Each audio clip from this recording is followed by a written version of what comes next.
Hey everybody, I hope you're doing well. So I came across this video from this Farah fiasco, which is having success, I have seen, with her weird hat and style. I don't want to even talk about it. People acting like children in order to attract more audience, the young, whatever. That's not. This is. And she talks about foodie beauty grifting, and I want to reflect because back in the days, it also annoyed me very much, very much. And I agree that some things are not right. But then again, I reflect on it in this way. If because then you would say, okay, foodie beauty, she needs to make money. Everybody needs to make money in order to survive, right? And if she doesn't get a job, then she's doing this as a job, as she says. Okay, so this is her decision. We accept it. Who watches, watches. Who doesn't, doesn't. But that she has to make some money, that's obvious, from any kind of job, whatever it is. Now, then I would think, like I was back in the days, I'm like, you should get a real job. You should get a real job. You're just lazy. You're just lazy.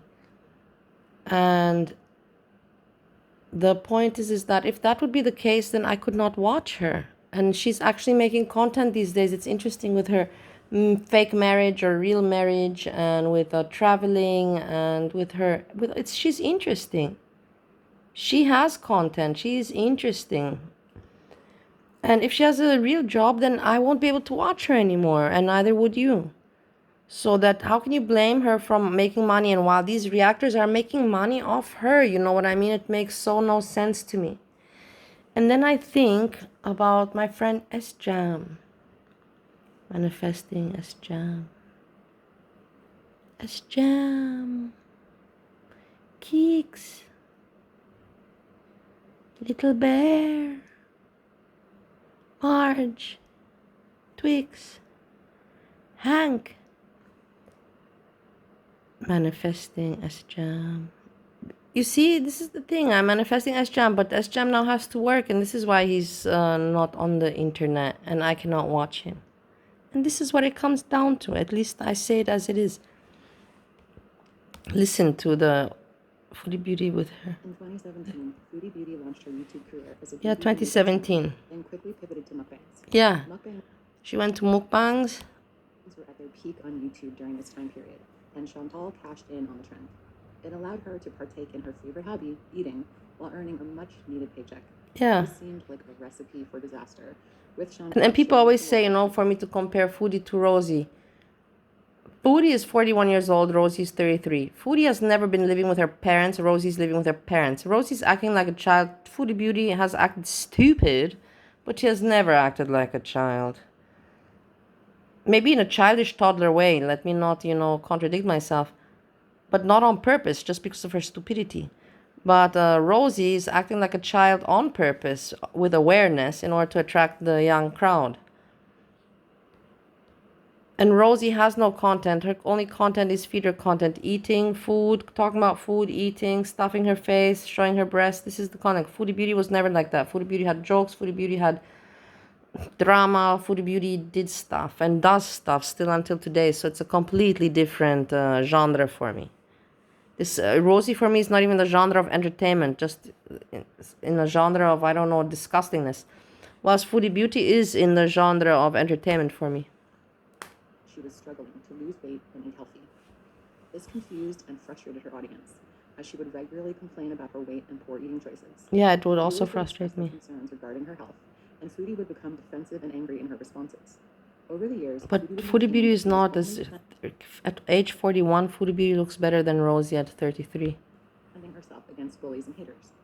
Her beezers would take up arms in her name, thus creating a hug box for Chantal on YouTube. This parasocial relationship would later lay the groundwork for the way her channel has grown and stalled over the years, which she would later exploit. The mukbangs brought in more views than her earlier content, and as her channel grew, she branched out into live streams. You see, just like Rosie, you see the same? History repeating. Super chats. Once her channel gained traction, she began using her personal life as content. Breakups, health scares, and money problems. These stories often came with calls for sympathy and financial support. You can never compare Foodie Beauty to Rosie to me. Like, the people that do that, I just want to tell them, don't even talk to me. You're stupid as fuck. because Foodie Beauty is traveling, left home, has never been depending on her parents, you know, like what I mean, just completely different people, you know, like you cannot even compare them. So whoever compares Foodie Beauty to Rosie, I don't even want to talk with them. There's nothing comparable. She would use dry begging as a tactic. The only thing comparable is that they're on YouTube and have food channel, have food content, which Foodie Beauty doesn't even do anymore. She still makes her food videos. I'm not gonna say she doesn't, she does. But you just see her not, you know, like overeating.